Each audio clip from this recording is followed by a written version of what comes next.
Ok, entonces, preguntas de la clase y más o menos quedó un poco claro lo que estábamos viendo sobre análisis experimental. Más o menos los ejemplos que estábamos viendo de cómo diseñar un experimento. ¿Tienen alguna pregunta o si más o menos ahí les va quedando claro? Yo tengo una pregunta, profe. Adelante. En el paso 2, ya cuando es como más desarrollado, ahí se ponen como lo que quieres ver más las estrategias o las estrategias vienen en el punto 3. En el punto 2 es cómo vas a obtener los resultados y en el punto 3 es identificar la estrategia ya un poco más sólida. La definición de la variable de respuesta es cómo vas a conseguir esos resultados. Es decir, por ejemplo, lo vas a hacer a nivel químico, lo vas a hacer por colorimetría, lo vas a hacer por voltaje, lo vas a hacer por qué estrategia vas a utilizar.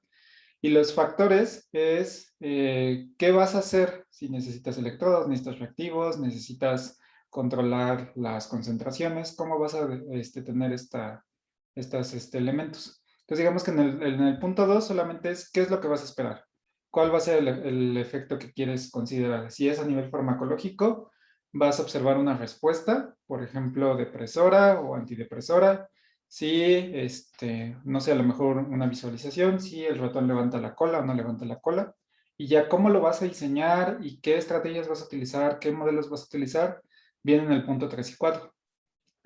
Y ya con todos los elementos del punto 1, 2, 3 y 4, el punto 5 realmente pues es reiterativo, porque solo dice realiza el experimento utilizando la matriz de diseño.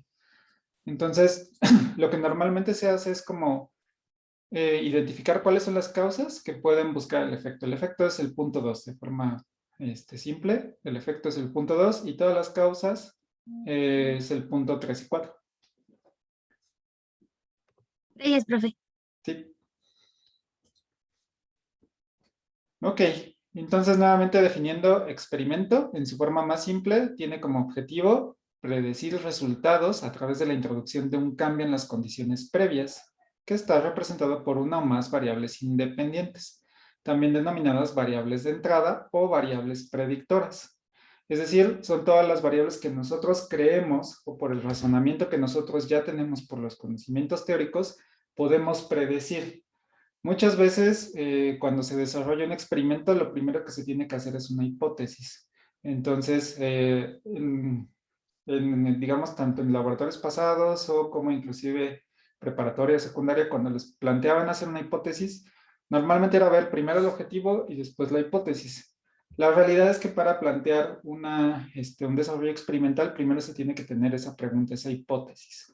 Puede ser que la hipótesis esté totalmente incorrecta, entonces pues no hay ningún problema. Simplemente ustedes como científicos lo que tienen que identificar es cuáles son las variables, cuáles son los elementos que pueden estar participando. Entonces, las variables independientes son aquellas que ustedes ya conocen, ustedes saben cómo están funcionando estas variables y lo que nosotros buscamos es encontrar la respuesta de las variables dependientes. Entonces, cuando estas variables de entrada se ingresan en un sistema, en un todo, lo que vamos a ver es un resultado. Este resultado va a ser las variables dependientes y que aquí está nombrado como variables de salida o variables de respuesta. Es decir, lo que nosotros introducimos en una pequeña caja, vemos qué es lo que se va a comportar en este punto. Entonces, siempre es como importante saber cuáles son nuestras variables dependientes y cuál es nuestra variable independiente, porque normalmente tenemos un sistema de causa-efecto. También menciona que en el diseño experimental se tiene que colocar una variable control. Esta variable control debe ser constante para evitar que factores externos afecten los resultados. ¿Por qué es importante tener un control? Porque si ya tenemos una sustancia o un elemento que podemos controlar y que siempre nos va a dar un resultado idéntico, podemos validar la robustez de nuestro experimento. Es decir, si colocamos un control y tenemos una respuesta que, número uno, ya ha sido probada por un grupo experimental anterior o por un grupo anterior y da los resultados muy similares, quiere decir que toda la elaboración, toda la matriz del experimento fue hecha de forma correcta. Si el control tiene fallas, quiere decir que hay un punto que no estamos considerando. También, bueno, otra de las definiciones es la unidad experimental, que es la entidad sujeta a una intervención independiente de todas las demás unidades. De ser posible, asignar dos unidades experimentales a diferentes grupos de tratamientos. ¿Qué quiere decir de forma como más simple? Que la unidad experimental es con lo que nosotros vamos a observar. ¿Cuál va a ser el elemento que vamos a estar observando? Que le vamos a introducir estas variables dependientes y las variables independientes y observar si las variables dependientes se están modificando. El tratamiento son las condiciones en las que son sometidas esta unidad experimental y la observación es el proceso para obtener información al aplicar un tratamiento a la unidad experimental. ¿Cómo vamos a cuantificar estos efectos? Entonces, de manera general, tenemos este esquema, donde tenemos todas nuestras variables de entrada, que es nuestro tratamiento. Sabemos más o menos qué es lo que estamos administrando a los animales. Y tenemos dos elementos. Primero, aquellos que podemos controlar, los factores controlables. Y después, tenemos también a los factores incontrolables. ¿Qué quiere decir esto? Quiere decir que, por ejemplo, nosotros podemos controlar ciertos elementos de la unidad experimental o de todo el diseño experimental que estamos haciendo. Por ejemplo, podemos controlar el tipo de animal, el peso, la edad. Podemos controlar también la concentración administrada, el tratamiento. Podemos controlar la vía de administración de este tratamiento, si lo queremos que sea por vía oral, por vía intraperitoneal. Digamos que todos esos los podemos analizar. Pero también tenemos elementos que no podemos controlar. Muchas veces estos factores incontrolables a veces pasan desapercibidos por nosotros. Entonces, en ocasiones se ha visto que estos valores de factores incontrolables muchas veces tienen efecto, tienen alguna influencia sobre los resultados. ¿Cuáles son estos factores incontrolables? Por ejemplo, no podemos controlar la presión de atmosférica, donde se está realizando el experimento, la hora de donde se está haciendo el experimento, también puede ser el lugar. Entonces, no sabemos si realmente estas variables están generando cierta modificación a nuestros resultados. Muchas veces lo que se llega a observar es que si alguno de estos factores incontrolables tiene algún efecto, una participación, se puede modificar a otro experimento, se puede hacer otro diseño experimental donde controlemos estos factores. Entonces, por ejemplo, podemos decir si a lo mejor un tratamiento depende de la zona, bueno, del día o de la hora donde se está administrando. A lo mejor este fármaco tiene afecciones a nivel de procesos de sueño del animal. Entonces, quiere decir que es muy importante cuándo yo voy a administrar este tratamiento porque así podemos observar una respuesta de cuándo se va a ir a dormir el animal y ver si lo hacemos a pleno día, pues obviamente este animal pues se encuentra en su máximo, digamos, actividad.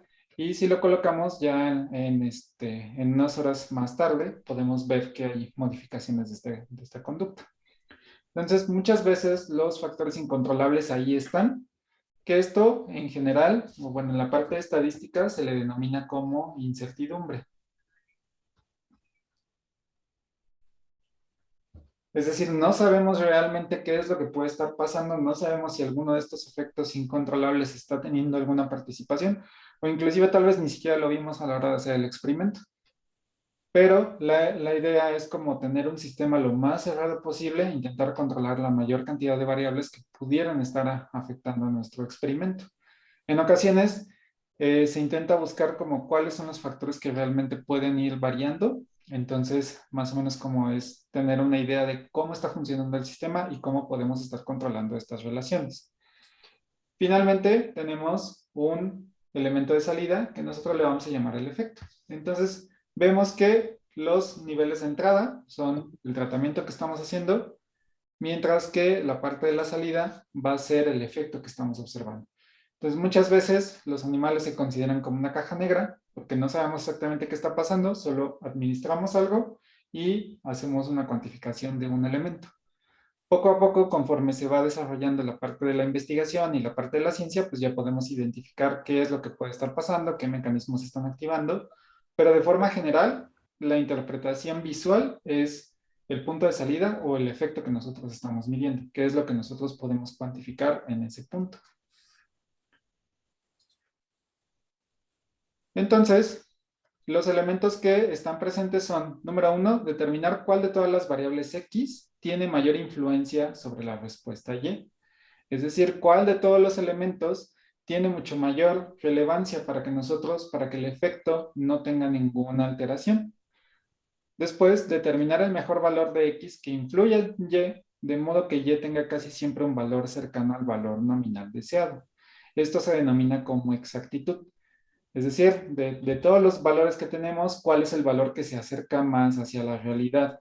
¿Cuál es nuestro valor de referencia que nosotros tenemos? Entonces, ¿cuál de estos factores X influye para que Y, nuestra variable de salida, sea el que sea más cercano al valor de referencia? Todo esto nuevamente es la parte de exactitud. Determinar el mejor valor de X que influye en Y, de modo que la variabilidad de Y sea pequeña. Esto quiere decir que es precisión. Entonces, nuevamente, tal vez en sus cursos de estadística lo están viendo, pero tal vez tengamos un valor de referencia, digamos, esta es nuestra referencia, y tenemos aquí un valor de referencia de 78, ¿no? Cualquiera que sea el elemento que estamos midiendo, el efecto tiene que ser de 78, ese es nuestro valor de referencia. Lo que nosotros vemos con esta actitud es que modificando todos los valores X, que aquí lo teníamos como los factores controlables, si podemos controlar la talla del animal, la administración, la dosis, todo eso lo estamos controlando de tal forma que cuando obtengamos una respuesta, lo que nosotros veamos sean valores que estén dentro del orden de 78. A lo mejor aquí tenemos uno de 79, uno de 78 y uno aquí de 67, ¿no?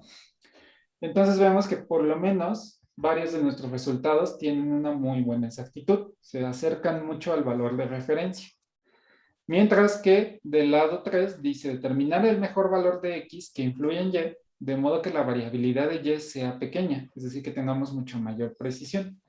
Precisión quiere decir que todos nuestros grupos de valores se mantengan dentro del mismo espectro.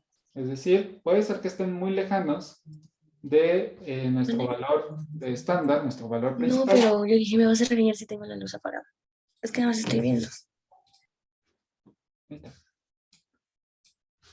Entonces, lo que puede pasar es que nuestros valores de X se encuentran, más bien nuestros valores de salida, se encuentran dentro de un mismo espectro. Es decir, tal vez el valor es muy pequeño.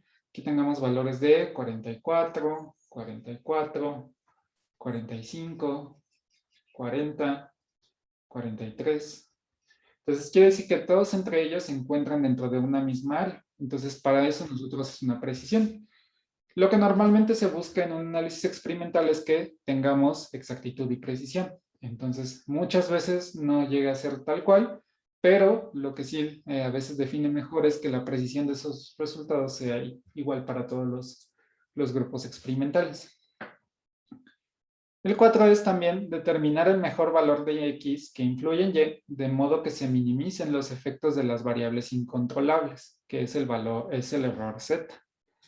Entonces, nuevamente tenemos factores incontrolables. Entonces, tenemos que estar haciendo un escrutinio de cuáles son estos factores incontrolables que pueden estar afectando nuestro experimento y realmente de manera visual, cuáles de ellos sí realmente están afectando los resultados obtenidos. Por ejemplo, aquí les mencionaba la presión atmosférica. La presión atmosférica es un elemento que no podemos controlar porque depende mucho de la localización donde estemos. Pero realmente, si nos ponemos a pensar de manera clara, la presión atmosférica está afectando a todo el sistema de manera general y de manera constante. Es un valor que no va a cambiar si hacemos el experimento siempre en el mismo laboratorio. Entonces, la presión atmosférica, digamos que ya está casi cancelada porque todos los elementos o todas las repeticiones que hagamos las vamos a hacer sobre la misma presión atmosférica. La hora la podemos controlar porque realmente podemos inclusive trabajar en el mismo periodo de tiempo o si realmente nuestro experimento no depende de un comportamiento que esté relacionado con cambios de luz-oscuridad, pues no hay ningún problema. A lo mejor estamos haciendo una reacción química y si esa reacción química no depende de los elementos como la luz ultravioleta, no hay ningún problema de hacerlo en diferentes horas. Si nosotros observamos que a lo mejor existen patrones donde una vez llegamos al laboratorio temprano y volviendo al ejemplo de la reacción química, y tuvimos un mejor rendimiento en la mañana que un rendimiento en la tarde, a lo mejor puede ser que realmente sí esté afectando la hora en que estemos haciendo este experimento. Entonces, aquí, aunque parezca un poco ambiguo, lo que tienen que hacer o las habilidades que ustedes tienen que desarrollar como científicos o como parte de investigadores es identificar todo su entorno, ver qué factores se pueden estar influyendo y cuáles pueden estar afectando. Ahora se pueden preguntar, ¿cómo podemos identificar estas variables? Sí, pues somos técnicamente como primerizos en la elaboración de un experimento. Lo que se recomienda cuando se hace un experimento primeramente es la parte de imitar, para que después puedan innovar. Y finalmente inventar. Entonces, en un inicio ustedes pueden basarse en un protocolo ya establecido por un grupo de experimentación que ya realizó ese experimento antes. Entonces ustedes técnicamente analizan cuál fue la estrategia experimental que ese grupo utilizó, que es la parte de imitar, que es la parte que se están enseñando en este momento. Les están enseñando a imitar algunos procedimientos que ya han sido desarrollados, pero también una parte importante de su carrera es la parte de innovación, es decir, con todas las estrategias que están aprendiendo de sus diferentes asignaturas, cómo pueden integrar todo ese conocimiento para hacer una mejora al experimento que ya están realizando. Y finalmente, después de tener una gran cantidad de conocimientos y una gran calidad para capacidad de observadora, ustedes pueden inventar una nueva metodología que pueda estar resolviendo una hipótesis que antes no se podía. Entonces todo eso es, digamos, como posible y aunque las bases son muy sencillas, realmente se trata como de estar siempre presente en lo que está pasando en su entorno. Esos es como los objetivos general del diseño experimental.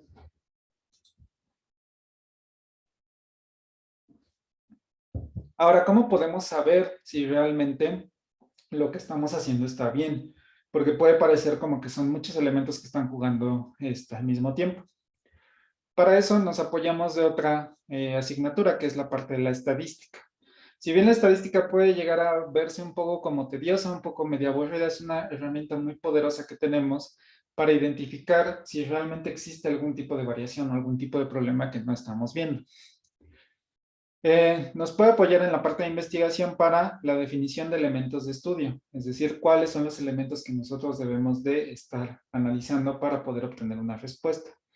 Nos indica las características generales, los criterios de inclusión y eliminación y de exclusión. Esto también es muy importante, por ejemplo, en el área farmacéutica, cuando se quiere validar un nuevo medicamento, se tienen criterios de inclusión, eliminación y exclusión de los diferentes voluntarios o de los diferentes pacientes.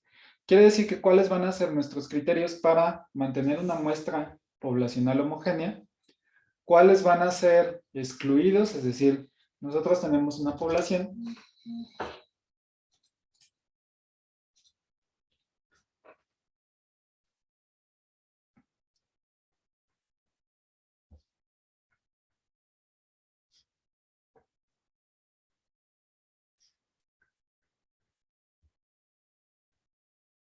vamos a decir que se está desarrollando un nuevo fármaco antiestrés, ¿no?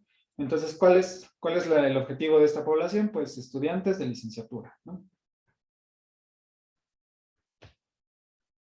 Porque sabemos que los estudiantes actualmente están en una ola de estrés mucho mayor que los adultos de 30 a 40 años. Entonces, los estudiantes jóvenes de 18 a 27 años sufren más cantidad de estrés que una persona adulta.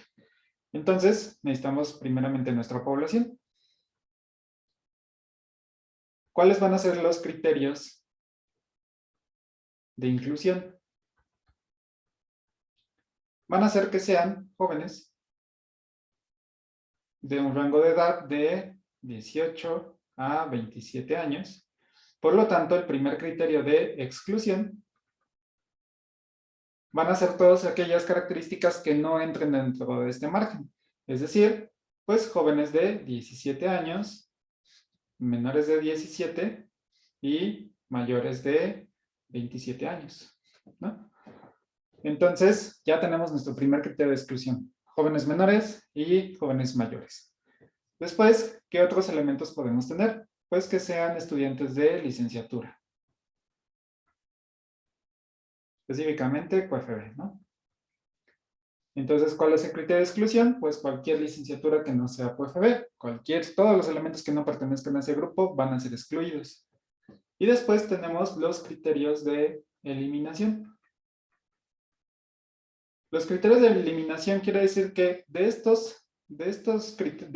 población que ya entró en nuestros criterios de inclusión, ¿cuáles se van a ir descartando del experimento durante la elaboración?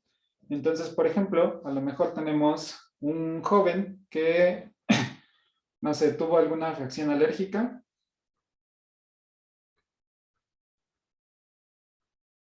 Al tratamiento.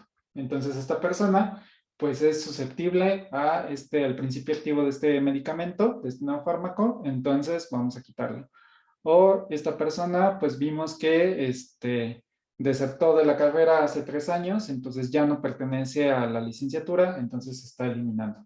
Entonces, todos los criterios de eliminación son aquellos que se van a ir descartando de acuerdo a, conforme veamos, que ya no van, que ya no están dentro de los criterios de inclusión que nosotros planteamos al inicio. Después, el punto 3 dice definición del control y vigilancia de la validez interna y externa. Es decir, vamos a identificar cuál va a ser nuestro control positivo, lo que va a dar un poco más de robustez a nuestro experimento, y vigilancia de la validez, ya sea dentro de un marco interno o externo. Esto sobre todo se aplica cuando se tienen experimentos a nivel de la industria farmacéutica. Normalmente se tiene un control de un analista dentro de la organización y un analista fuera de la organización. Nuevamente es para tener 2 puntos de vista distintos para identificar o estar controlando la validez de este experimento. Número 4, selección de la muestra y evitar sesgos de elección.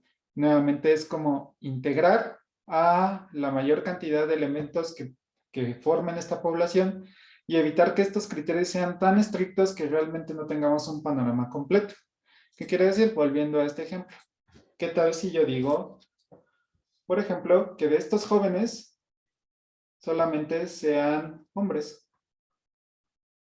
Entonces descartamos a las mujeres. Entonces, ¿qué es lo que va a pasar con este criterio? Si nosotros estamos sesgando nuestra población a solamente un solo sexo, no vamos a tener la comparación general. ¿Por qué? Porque el perfil hormonal, tanto de hombres y mujeres, es distinto. Entonces, hay muchas veces donde las mujeres son mucho más tolerantes a los niveles de estrés que los hombres. Entonces, esa tolerancia puede verse reflejada en los resultados. Entonces, buscamos que el tratamiento sea homogéneo para que al final, cuando este fármaco llegue a su venta, tenga un funcionamiento adecuado tanto para hombres como para mujeres. Si el diseño del fármaco fuera exclusivo para un tratamiento, por ejemplo, femenino, pues entonces sí, el criterio de exclusión debería delimitarse solamente hacia las mujeres, por ejemplo, una prueba de embarazo. Entonces, ahí ya estamos poniendo que la parte del sexo es muy importante para poder determinar cuál va a ser nuestra población. Entonces, nuevamente hay que identificar cuáles pueden ser estos sesgos de los elementos. Luego viene el tamaño de la muestra. Entonces, muchas veces es importante determinar cuánta cantidad de elementos van a estar participando en el desarrollo de este experimento. Puede ser que con 6 elementos sea suficiente, tal vez no sea necesario.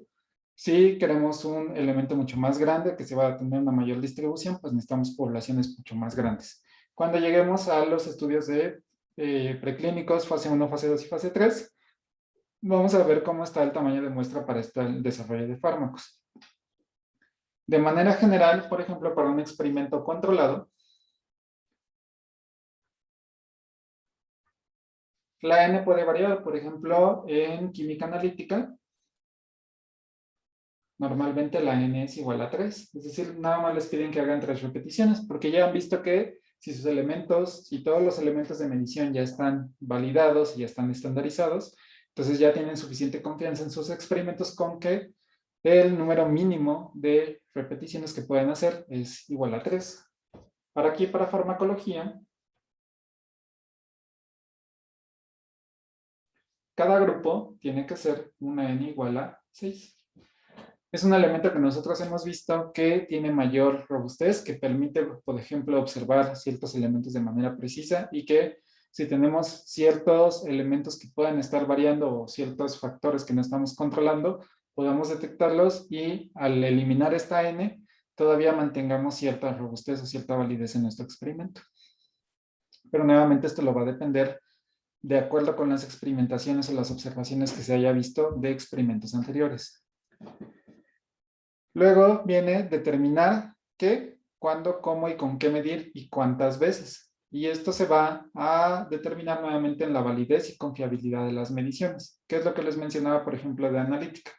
Como ya saben con qué medir, cómo medir y cuándo medir, pues ellos ya tienen cierta validez y confiabilidad en sus equipos, que nuevamente también en la parte de industria farmacéutica se hace esta validación de equipos. Quiere decir que se somete a prueba cada uno de los elementos con los que se están midiendo diferentes sustancias, tanto material de cristalería, equipos, algunos productos. Se hace una validación para determinar cuál es la precisión de cada uno de los elementos y así entrar dentro de un grupo que asegure o que garantice la fiabilidad de estas mediciones. El número 7 es eliminación de sesgos durante la conducción. Aquí se intenta de no corregir datos y planear el análisis estadístico y prueba a utilizar. ¿Qué quiere decir esto? Quiere decir que nosotros podemos quitar ciertos sesgos que estamos considerando durante la población, pero esto no significa eliminar datos o corregir estos datos, sino más bien se trata como de hacer un diseño experimental racional desde el inicio para después saber cómo voy a diseñar el experimento. Entonces, ahorita que veamos los modelos, les pongo un ejemplo de cuál es la importancia de planear con anticipación el análisis estadístico antes de empezar a hacer el experimento. Y finalmente, todo esto nos sirve para establecer la relación entre sensitividad y costo del experimento, es decir, cuánto es la cantidad mínima que nosotros podemos medir, que podemos cuantificar, cuál es el efecto mínimo que podemos estar observando y cuánto nos va a costar. Esto muchas veces tiene que ver con el costo de la escalabilidad, es decir, si un experimento nos va a costar 1,000 pesos cada vez que lo realicemos y esto va a ser a nivel, no sé, hospitalario, o a nivel farmacéutico, donde se van a realizar pruebas, 100 pruebas o 1,000 pruebas todos los días, pues entonces ya tal vez esta estrategia, aunque está muy bien desarrollada, pero no llega a ser viable por el costo de los experimentos. Y también muchas veces si no logramos identificar los elementos que estamos buscando, tal vez no sea lo más adecuado. Ahorita les comento un poco de esto de sensibilidad cuando veamos una tablita más adelante aplicada a las pruebas para COVID.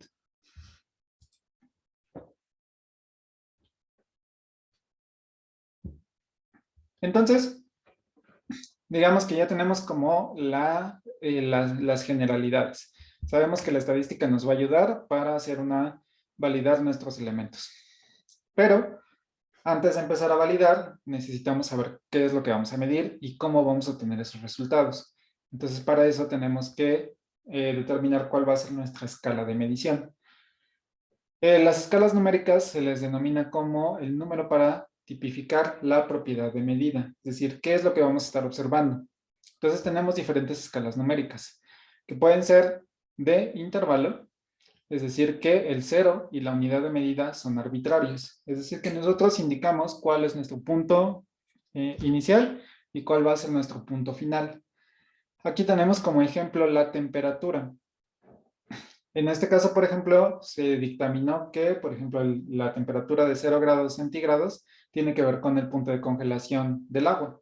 Entonces tenemos un elemento de referencia que es el agua, se hicieron diferentes medidas y se vieron que hasta cierta temperatura, un valor aleatorio, por así decirlo, a un valor se llegaba a este proceso de congelación. Entonces, después por el Sistema Internacional de Medidas, se llegó a un consenso de que el 0 grados centígrados tiene que ver, o grados Celsius, tiene que ver con el punto de congelación de la temperatura. Entonces nosotros asignamos cuál es ese valor.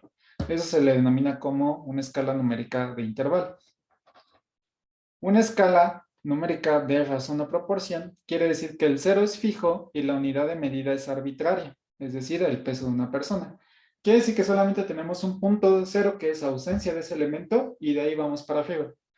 Es decir, por ejemplo, en el caso del peso no hay como una respuesta correcta, no hay como un máximo de peso, por así decirlo. Simplemente esto va de forma ascendente, pero nos indica generar un intervalo de, de los elementos que estamos cuantificando. Puede ser, por ejemplo, también la velocidad, es decir, velocidad tipo 0, simplemente es no hay movimiento, y velocidad de 100 kilómetros por hora quiere decir que esa unidad se está desplazando en ese rango de velocidad. Absoluta quiere decir que el 0 y la unidad de medida son números fijos. Son conteos de números de elementos. Por ejemplo, número de elementos, número de levantamientos de los ratones, o por ejemplo, número de veces que alguien hace alguna acción. Quiere decir que aquí nada más estamos contando cosas. Es decir, cuántas personas hay, por ejemplo, en el salón de clases, es una escala numérica absoluta. Simplemente estamos viendo que hay 38 estudiantes. No nos está diciendo exactamente, no hay una proporción ascendente, de decir 38 son mejores que 37, sino simplemente es el número de elementos que tenemos en ese conjunto. Entonces, más o menos son como las escalas numéricas que se tienen y cuál es su clasificación. ¿Qué características tiene? Al ser de tipo numérico, quiere decir que estamos teniendo un número, una razón para poder ser cuantificables.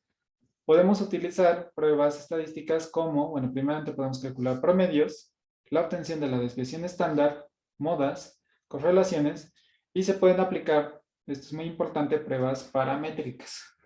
Es decir, todo lo que podamos como cuantificar va a entrar dentro de una escala numérica y va a pertenecer a las pruebas paramétricas.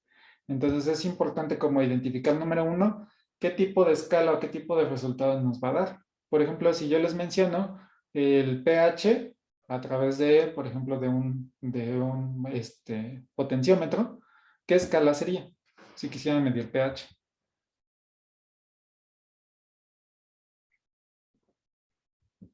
¿Intervalo? Puede ser de intervalo, porque quiere decir que tenemos un pH 0, que nosotros le dijimos que es la sustancia más ácida posible. Entonces, si llega a haber soluciones con pH 0, que nosotros es lo que nos dictaminamos que es lo más, la fuerza iónica más fuerte, el desprendimiento inmediato de este protón, entonces nosotros dijimos que para nosotros es un 0. Entonces, ¿qué sería, por ejemplo, si quisiéramos medir no sé, el número de veces que abre los ojos una persona? ¿Podría ser absoluta? Absoluta. Sería absoluta, porque realmente nada más estamos haciendo contabilizaciones, estamos contando cuántas existen. Entonces, más que nada, siempre cuando vean sus poblaciones, identifiquen cuáles son los tres tipos o dentro de qué escala podría entrar. Tenemos otro grupo de escalas de medición que son escalas categóricas. Como su nombre le indica, tiene que ver con categoría, estamos categorizando cosas. Se asigna el elemento a una categoría de entre varias que son mutuamente exclusivas y exhaustivas. Quiere decir que muchas veces son condiciones opuestas. De aquí tenemos dos clasificaciones nominales, que son categorías sin orden, solamente se nombren. Por ejemplo, responde o no responde, un elemento puede responder o no responde a ciertos estímulos, se presenta con úlceras gástricas o no tiene úlceras gástricas, está vivo o está muerto. Entonces, cuando decimos que son exclusivas, mutuamente exclusivas, quiere decir que si pertenece a un grupo, no pertenece al otro grupo. Es decir, una persona solo puede estar viva o puede estar muerta, pero no puede estar en un punto intermedio. Y si pertenece a una población, automáticamente se descarta de la otra población. No tienen una categoría, no tienen una importancia, una relevancia. Simplemente existe o no existe ese tipo de respuesta. Tenemos otro tipo de categóricas que es de tipo ordinal. Son categorías ordenadas. Quiere decir que una tiene más que la otra, sin poder precisar como cuánto. Esto normalmente se asigna cuando es una escala un poco más ambigua, que no se puede como cuantificar de manera como tangible, tan fácil como una escala numérica. Por ejemplo, si tiene más daño, menos daño, podemos utilizar también esta categoría que se utiliza mucho, que es a través de crucecitas. Es decir, 3 cruces, pues podemos inferir que es superior a 2 cruces. No sabemos cuánto es superior, pero sabemos que tiene una proporción mayor o superior al que tiene una cruz, o simplemente colocamos un número menos cuando no existe ese elemento, ¿no?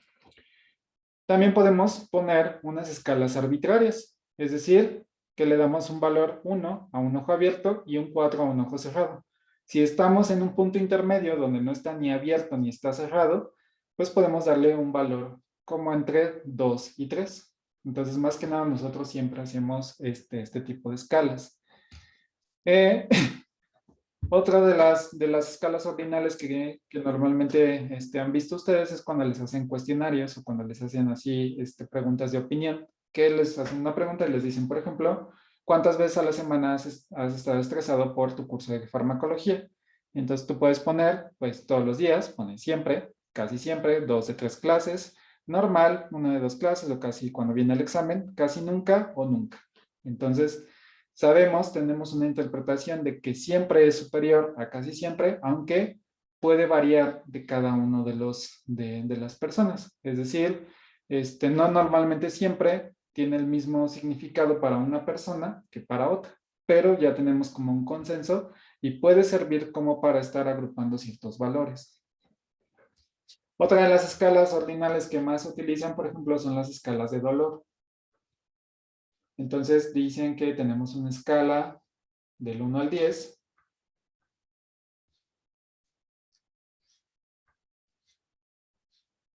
1 al 10, donde 1 es que casi hay muy poco dolor. Este es un dolor insoportable. Y en medio tenemos pues ciertas categorías, ¿no? Entonces aquí te dejo de hablar tu crush.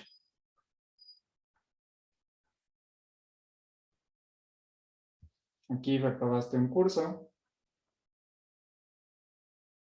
Entonces le damos, muchos de los errores que hacen es, por ejemplo, empezar a tomar estas categorías como un valor numérico. Es decir, por ejemplo, empiezan a decir, bueno, si esta persona tiene un dolor con escala de, más o menos reprobaste un examen que tiene un valor del número 5 y lo promediamos con una persona que tiene un valor número 3, decimos que nuestra población está en número 4. Y la realidad es que no se puede comparar de esta forma. Se llegan a utilizar de manera equivocada este tipo de escalas. Sobre todo en la parte de medicina llegan a confundir estos elementos y tratan de hacer promedios. Entonces, no se pueden tomar estas escalas categóricas como escalas numéricas. Para eso hay pruebas paramétricas muy puntuales para cada uno de estos elementos. Entonces, lo importante de esto es identificar qué valores tienen y sobre todo qué pruebas van a estar haciendo. Para este tipo de escalas categóricas, no es válido, no es estrictamente válido, calcular promedios o desviaciones estándar. Solo se calcula la moda y la mediana. Recordemos que la moda, no sé si ya lo vieron en estadística, la moda es el elemento que más se va a repetir dentro de la población y la mediana es, si los ordenan de forma ascendente o descendente, qué valor queda justo en medio. Entonces, con estos dos elementos estadísticos se pueden hacer pruebas de tipo no paramétrico. Es decir, no vamos a cuantificar, vamos a tener un promedio, una desviación estándar, sino simplemente vamos a estar haciendo ciertas categorizaciones. También está como mal empleado, bueno, se acostumbra a decir que las escalas categóricas tienen menor validez que una escala numérica. Por lo tanto, la mayoría de los estudios quieren convertirlos a escalas numéricas porque dicen que tienen mucho valor o mucho mayor peso estadístico que una escala categórica. La realidad es que si el diseño experimental está bien hecho desde un inicio, tiene la misma validez una escala categórica que una escala numérica. Solamente son diferentes tipos de respuesta que vamos a estar midiendo. ¿Hasta aquí preguntas? Profesor, yo no entendí bien eso que dice 1 igual a ojo abierto y 4 igual a ojo cerrado. Ok.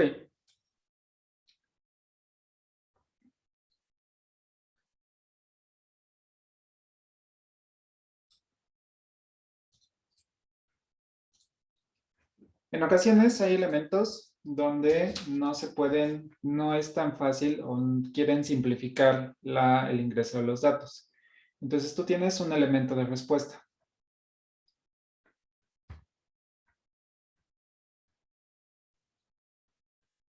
Tenemos, por ejemplo, que un tratamiento, vamos a determinar si tiene aplicaciones sobre la fuerza del párpado que tiene el ojo, ¿no? Entonces, ¿cuál va a ser nuestro elemento de respuesta? Si abre el ojo o cierra el ojo.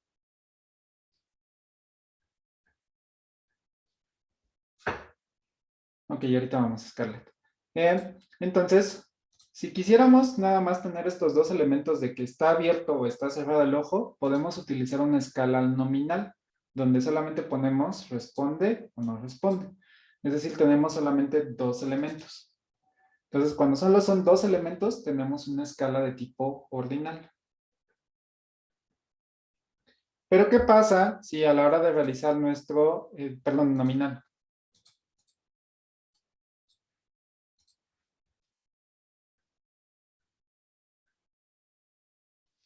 Pero, ¿qué pasa si tenemos varios elementos? A la hora de hacer el experimento, vemos que nuestro ojo se encuentra totalmente abierto y lo tenemos completamente cerrado, ¿no? Vamos a representarlo así.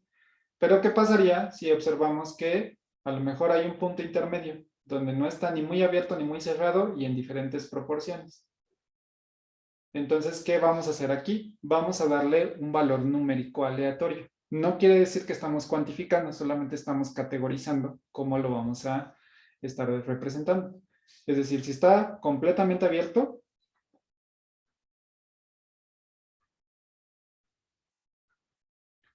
va a tener un valor arbitrario de 1. Si está completamente cerrado,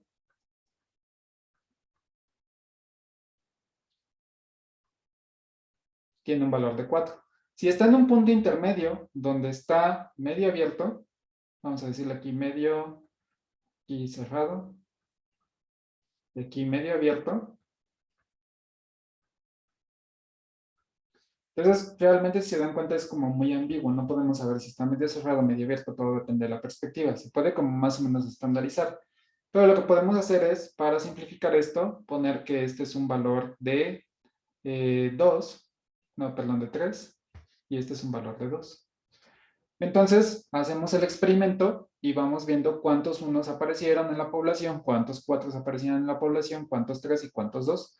No quiere decir que el 4 sea superior al 1, simplemente vemos cuántos elementos de respuesta pertenecen a la categoría que nosotros asignamos como número 4. No sé si queda un poco más claro. Sí, profe, gracias. Ok. Y Scarlett dice que no entendió el numérico de razón. Ok. Decimos que en el numérico de razón, el 0 es fijo y la unidad de medida es arbitraria. ¿Qué quiere decir? Quiere decir que nosotros estamos infiriendo que nuestro 0 es nuestro punto de partida. Entonces, siempre el 0 nunca va a cambiar. Siempre va a ser un punto de referencia donde hay ausencia de un cierto tipo de elemento. Y la unidad de medida es arbitraria. Aquí podemos utilizar gramos de peso, podemos utilizar newtons, podemos utilizar volts, podemos utilizar kilómetros.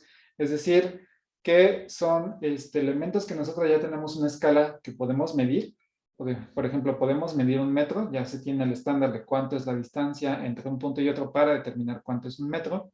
Sabemos cuánto es un gramo, la cantidad de masa necesaria en un objeto para identificar que eso es un gramo. Entonces ya sabemos, ya estandarizamos ciertos elementos.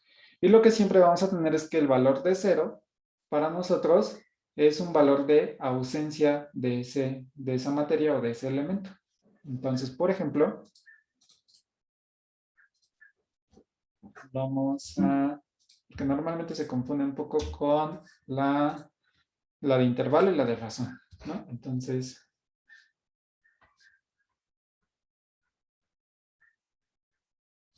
tenemos nuestra posición y tenemos aquí el valor 0 y tenemos aquí valores negativos.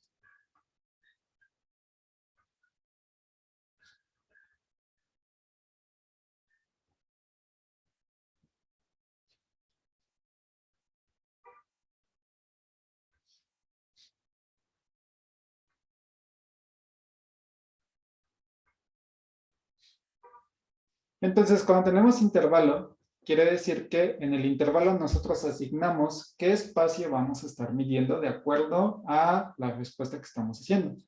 Les mencionaba, por ejemplo, el caso de temperatura. Temperatura.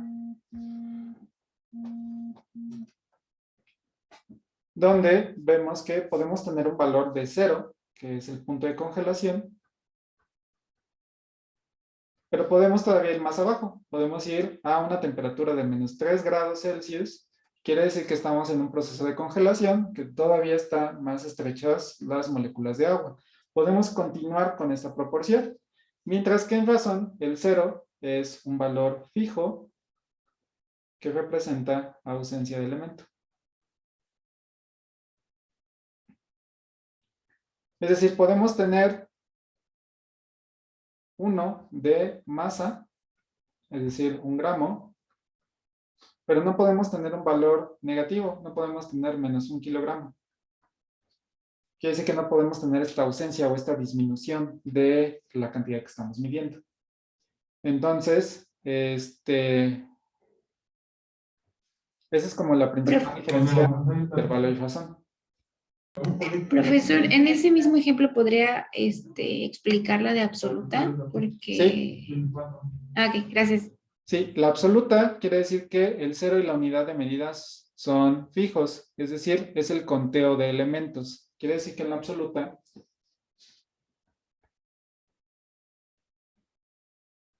solo estamos haciendo un conteo. Por ejemplo, número de elementos. ¿Qué quiere decir esto? Quiere decir que, por ejemplo, tenemos aquí un 0, que es decir que no hay elementos. Podemos estar sumando y simplemente es una proporción aditiva. Es decir, estamos aquí adicionando un elemento, 2 elementos, 3 elementos. Es decir, vamos haciendo solamente un conteo. Es de manera muy general. Estamos contando número de células, estamos contando número de levantamientos, estamos contando número de respuestas que estamos observando. Entonces siempre es progresiva.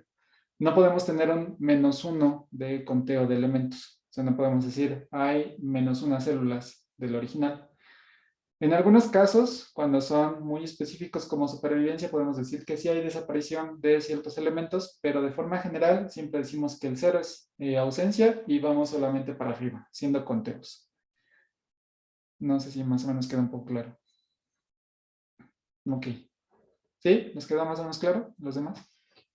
Sí, profe, gracias. Ok. Y entonces, para ver si es cierto, ¿cómo podemos o qué tipo de clases serían para este tipo de mediciones? Presión arterial, inmunización de una vacuna, pH por colorimetría, pH por voltametría y la parte de dolor. Para presión arterial, ¿qué sería? Sería numérica, bueno, una escala numérica. Sería una numérica, ajá, ¿de qué clase? Presión arterial, numérica.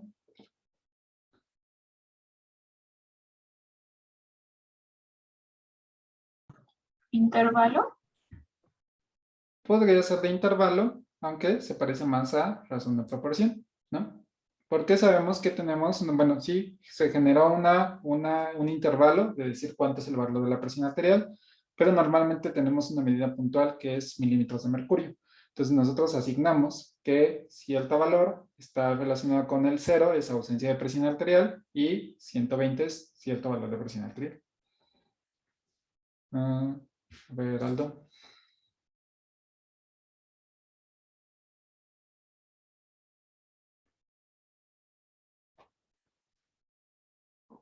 ¿Ok? Entonces, esta sería una de razón. Inmunización de la vacuna. ¿Qué elementos podemos tener? ¿Cómo puede estar una persona Vacunada o no vacunada. vacunada o no Sería vacunada? categórica nominal. nominal, ¿no? Ajá, exactamente. Sería de tipo nominal, categórica. Solamente hay un elemento de inmunizado, no inmunizado. Entonces, categórica nominal.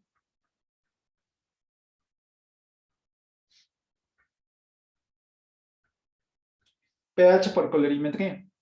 Es decir, que tenemos, no sé, el color rojo equivale a un pH de 4, ¿no? Como vienen sus tiras de pH.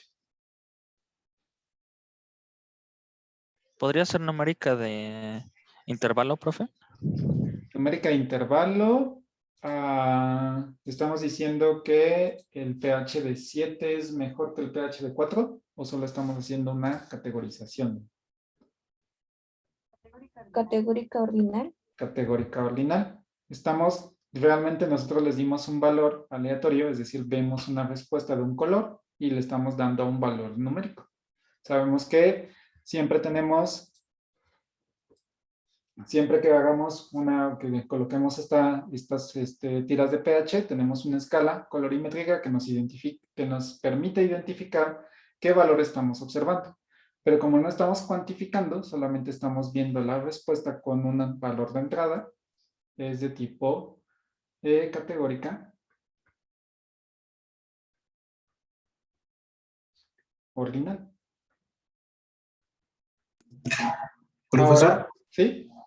y si no tuviéramos la escala de pH, ¿sí sería numérica de intervalos? ¿Cómo lo estarías midiendo? Porque iríamos de intervalo de 1 a 2.99, perdón, de 1 a 1.99 y así, ¿no? Sí, aquí la pregunta que te hago es ¿con qué aparato lo estás midiendo? ¿O cómo lo medirías? Si no fuera por colores. Si cambia de color o no. Si cambia de color o no, sigue Ahí siendo podría ser nominal, ¿no? Categórica nominal. categórica nominal. Si, por ejemplo, cuando hacen una titulación y nada más están viendo con fenolftaleína, ven que el cambio de color puede ser categórica nominal, cambia o no cambia de color. Ordinal, si ya ven, por ejemplo, un color muy tenue o un rosa totalmente mexicano. Lo que estás aquí, más bien, empezamos como al revés. Como ya se tiene la escala de pH, que ya le asignamos un valor de tipo de intervalo, es decir, ya creamos un estándar de cuál es la proporción.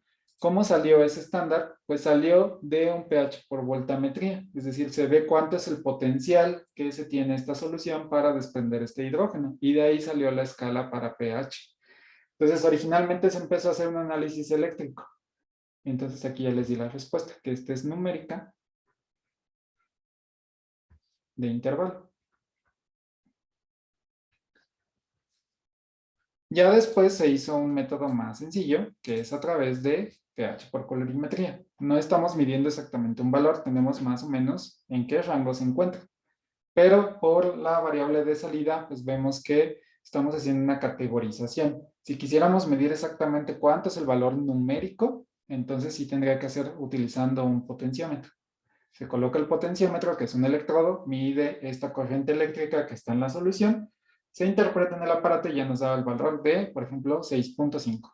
Entonces ya tenemos un pH de 6.5, pero porque ya lo pudimos cuantificar de forma numérica. ¿Sí, más o menos? Y ese sería de numérico de razón, ¿no? Numérico de intervalo, porque el 0 y la unidad de medida son arbitrarios. Nosotros dijimos que cierto valor le dimos para un pH. Podemos tener un pH 0, pero no significa que tengamos pHs, más bien, si tenemos un pH 0, no quiere decir que tengamos ausencia de pH.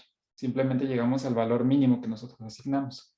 Ya hay soluciones que inclusive han tenido pHs negativos, o sea que todavía son más ácidas de lo que normalmente estábamos acostumbrados. Entonces nosotros dimos un intervalo, generamos una razón y dijimos entre 0 y 14 es el máximo de pH que originalmente se tenía.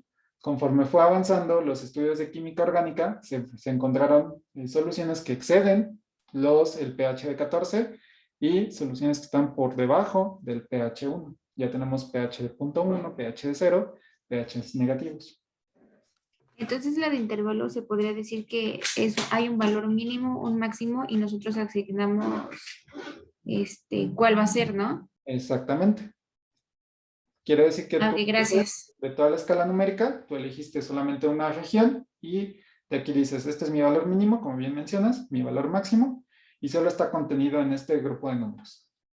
En la relación proporción y de cero, aquí lo importante es que el cero sí tiene un significado, es decir, no hay algo, no hay un elemento.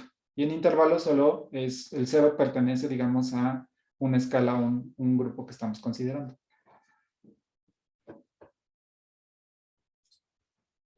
Y Ok, finalmente, gracias, profesor. sí, por nada, Sandra. Y finalmente, la escala de dolor, ¿de qué sería?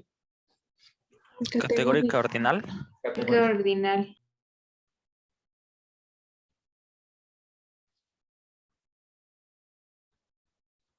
Entonces, todo esto es importante que analicen sus datos al inicio o que sepan más o menos cómo van a estar midiendo los diferentes elementos de respuesta. Profe, ¿Vale? por ejemplo, la de dolor no podría también ser. Ah, no, sí, es ordinal, ¿verdad? Es porque se contabiliza, o sea, como que el grado del dolor, o sea, se da como una escala, ¿no? Ajá, sí, normalmente si te dicen, por ejemplo, en una escala del 1 al 10, ¿cuánto te duele un dolor de muela? Tú dices, no sé, bueno, es que es el dolor más intenso que he tenido, entonces yo le voy a dar un 9. Ujú. Pero esa escala puede cambiar, por ejemplo, si le preguntas a una mujer que ha dado a luz a un bebé. Entonces, para ella a lo mejor un 10 es realmente el proceso de dar a luz porque es el dolor más fuerte que ha tenido. Entonces, tú más o menos como que haces una categoría de cuánto es, pero no siempre es equivalente para todas las personas. Ah, ok, gracias.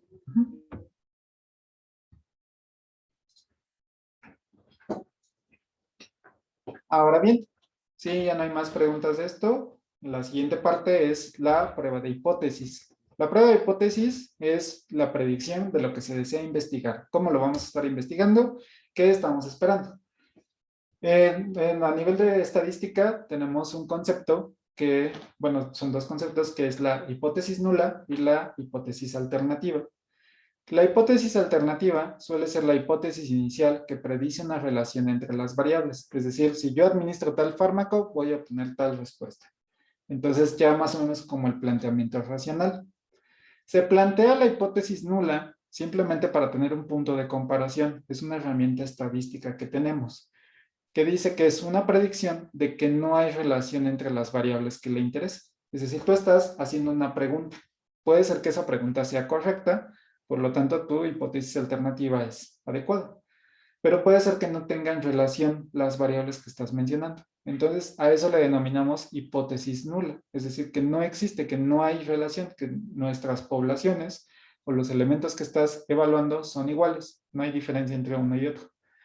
Entonces, eso es como lo vamos a estar considerando como hipótesis nula e hipótesis alternativa. Entonces, nos ayuda para el desarrollo matemático. Dice, si los datos son muy diferentes a los esperados, la se rechaza H0. Es decir, se va a aceptar H alternativo. Si los datos no son muy diferentes a los esperados, se asume que H0 no es rechazado. Es decir, que creo que esto les queda un poco más claro aquí.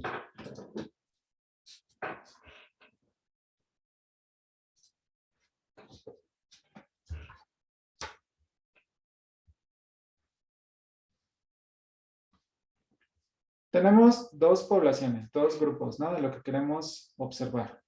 Es decir, queremos ver si estas dos poblaciones son lo suficientemente diferentes entre sí para ser independientes.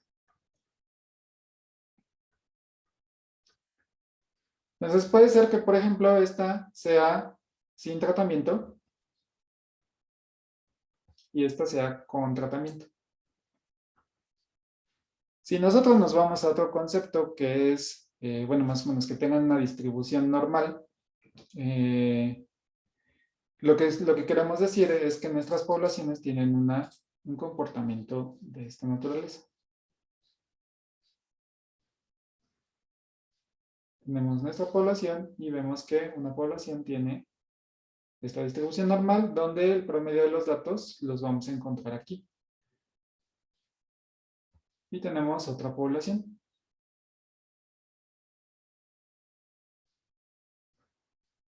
Donde nuevamente el promedio de los datos los vamos a encontrar aquí.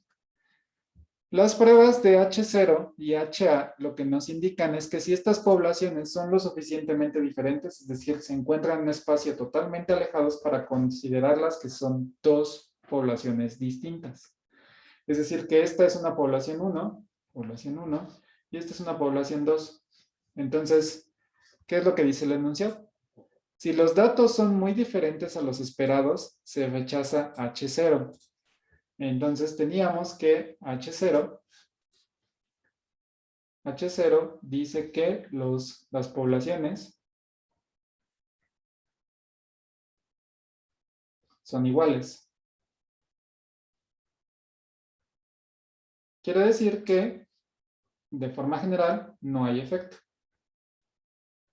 No hay relación entre las variables evaluadas, ¿no? De forma práctica o para farmacología podemos decir que las poblaciones son idénticas. Entonces, quiere decir que, nuevamente al enunciado, si los datos son muy diferentes a los esperados, se rechaza H0. Entonces, quiere decir que este enunciado no es válido. Quiere decir que las poblaciones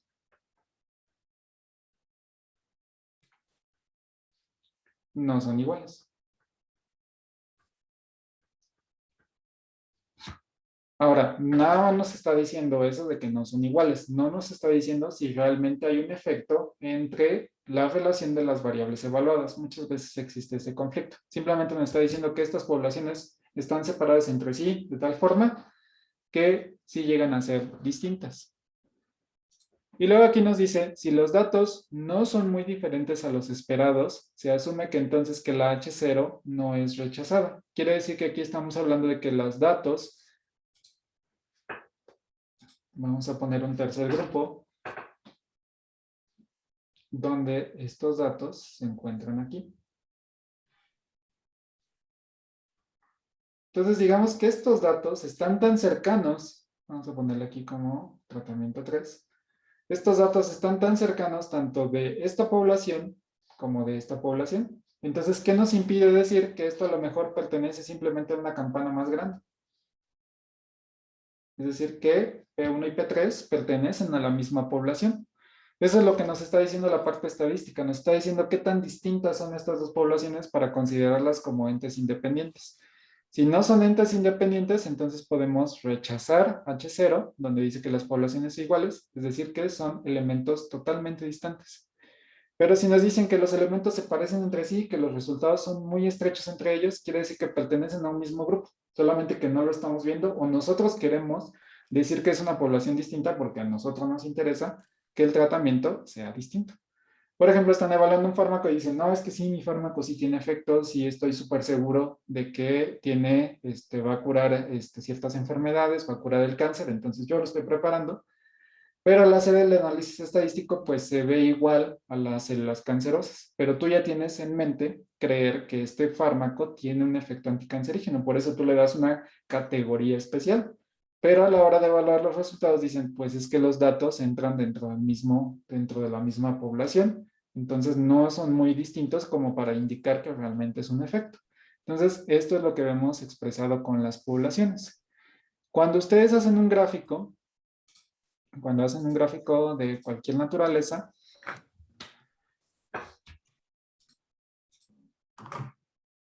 Perdón, profesor. Sí, adelante. Y entonces cuando se rechaza la hipótesis nula, ¿significa que lo estamos haciendo bien o que habíamos planteado la correcta? Sí, lo que están diciendo es que los elementos son distintos. Quiere decir que tu población, cuando se rechaza H1, quiere decir que tu población A está aquí y los elementos de respuesta están aquí.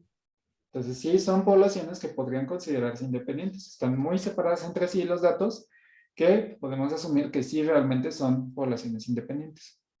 Entonces quiere decir que por lo menos la primera parte que te está diciendo es que son poblaciones diferentes. Que haya relación entre los elementos de estudio, esa es otra prueba. Para eso si hacemos otros análisis estadísticos. Solamente la prueba de hipótesis te dice que las dos poblaciones son distintas. Pero para verificar que realmente el tratamiento de entrada te está generando un efecto, eso se necesita hacer otro análisis. Sí, más o menos, Jonas. Ok, gracias. Sí, ok. Sí. Ok, entonces, cuando ustedes hacen un gráfico, normalmente ven un gráfico de barras, que está así.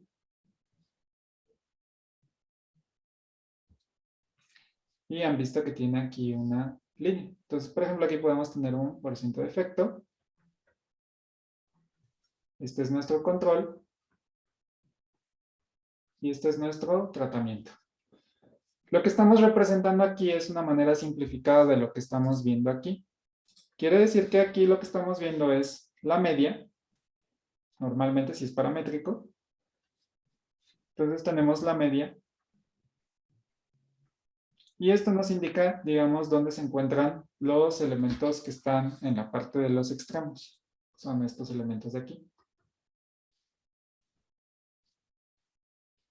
Entonces, al comparar una gráfica, lo que estamos viendo es comparando estas medias. Entonces, para nosotros es más fácil observar estas dos poblaciones y decir, pues mi control sí es diferente, esta población del control sí es diferente al control del tratamiento, porque sí veo ciertas diferencias a nivel, digamos, cualitativo, veo que sí son distintas. Si yo meto un tratamiento, digamos un tratamiento extra, donde está por esta razón, tenemos aquí un tratamiento 2. Al hacer la comparación entre estos dos grupos, vemos que las poblaciones son muy parecidas. Entonces aquí es como realmente son diferentes, realmente son dos poblaciones distintas. Entonces para eso nos sirve hacer la prueba de la hipótesis, para identificar si estos dos grupos son distintos entre sí. Entonces más o menos es como la generalidad de por qué se hace este estudio de pruebas de hipótesis. ¿Sí? Más o menos quedó claro esta parte.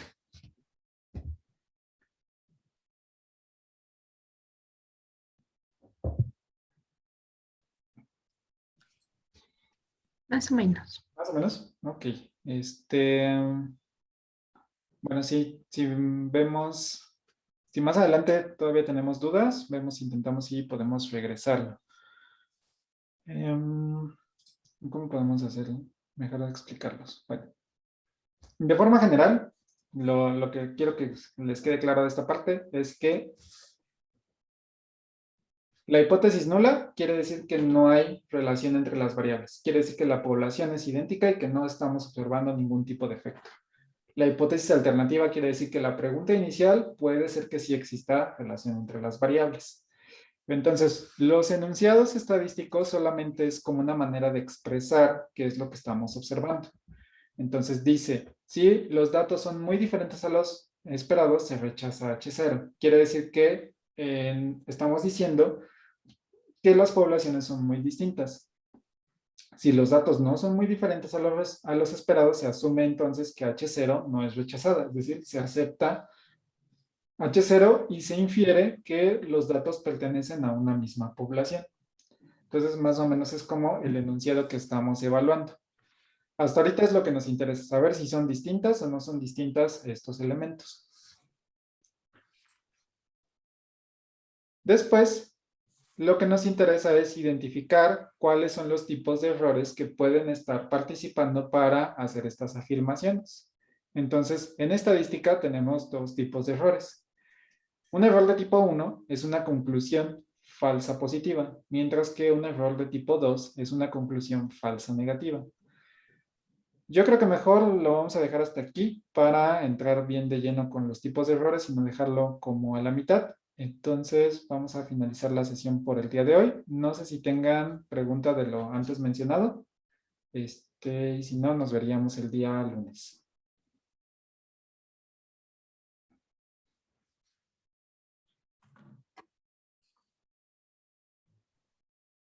Creo que todo bien, profe. ¿Todo bien? Todo bien. Ok. Scarlett, ¿te queda todavía la duda del pH potenciométrica? Sí, profe, es que ahí como que estoy medio perdida, porque según yo la de, por ejemplo, potenciómetro Ajá, sería de razón y ajá. la de voltaje sería de intervalo, ¿no? Más bien es que, bueno, por potenciómetro y voltaje es lo mismo. Lo que haces con el potenciómetro es nada más identificar cuál es el voltaje que está generando, el potencial que está generando esta solución. Entonces, lo que hace el aparato simplemente es determinar cuáles son los valores de pH. Pero, por ejemplo, si tú tienes un pH 0, no quiere decir que tu solución no tenga pH. Simplemente estamos en el nivel más bajo que nosotros hemos estado evaluando. Entonces, como nuevamente tenemos nuestra escala de pH, que es de 14 y pH de 1. Con un pH de 1 quiere decir que la disociación de este protón, bueno, vamos a poner algo más claro. Quiere decir que al entrar esto en contacto en solución, se van a separar automáticamente de manera rápida. Entonces, lo que nos dice el potencial o el pH es qué tan rápido va a ser este proceso de separación. Si yo llego a un nivel de 0, no quiere decir que este fenómeno esté dejando de pasar. Lo que está diciendo es que este fenómeno es aún más rápido que en un pH 1. Entonces, es como qué tan fácil es que este protón se desprenda. Lo que estamos haciendo aquí nada más es dar un intervalo. Es decir, de todo el espectro de, ya si nos vemos así muy, muy estrictos, de menos infinito, donde pasamos por el 0 y nos vamos hasta un valor infinito, lo único que estamos haciendo es que de todo este espectro numérico, solamente estamos tomando un valor que va de aquí a aquí, que es de 1 a 14. Para medición de pH no nos interesa todos los números, solo nos interesan esos 14 números que están ahí, más o menos hasta 15 números, ¿no? Entonces, tomamos ese espectro de números y asignamos una escala. Sabemos que no vamos a encontrar un pH mucho mayor o que duplique esos valores, entonces no nos interesa tener una escala tan grande. La acotamos solamente a esa parte. Cuando decimos que es de razón, quiere decir que no estamos, que el valor de 0 significa que hay una ausencia de ese elemento que estamos midiendo.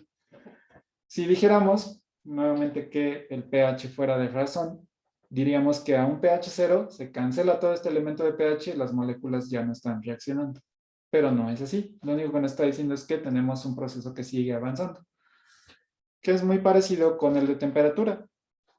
Si nosotros llegamos a un 0 grados Celsius, podemos ir disminuyendo esta temperatura y podemos continuar hasta un espectro que se ha llegado hasta menos 40 grados Celsius y podemos seguir midiéndolo, inclusive hasta llegar al 0 teórico, que es el 0 absoluto, ¿no? Que es el 0 donde no hay entropía, donde ya no hay movimientos de las moléculas. Pero ese es un intervalo que nosotros establecimos, que nosotros hipotetizamos que es la temperatura. Sí, Aldo. Si quieren les dejo un ejercicio. Los voy poniendo para que vayan practicando cómo hacer este elemento de tipos de escalas. No sé si quedó un poco más claro, Scarlett, o todavía hay dudas. No, sí, ya quedó un poquito más claro. Ok, Gracias, entonces les mando una serie de ejercicios, los revisamos para que más o menos les quede un poco más claro. Profe, ¿Sí? igual podría subir las presentaciones, por favor. Sí, ya les subí las anteriores. Ahorita que termine esta clase les subo esta y la clase del día de hoy.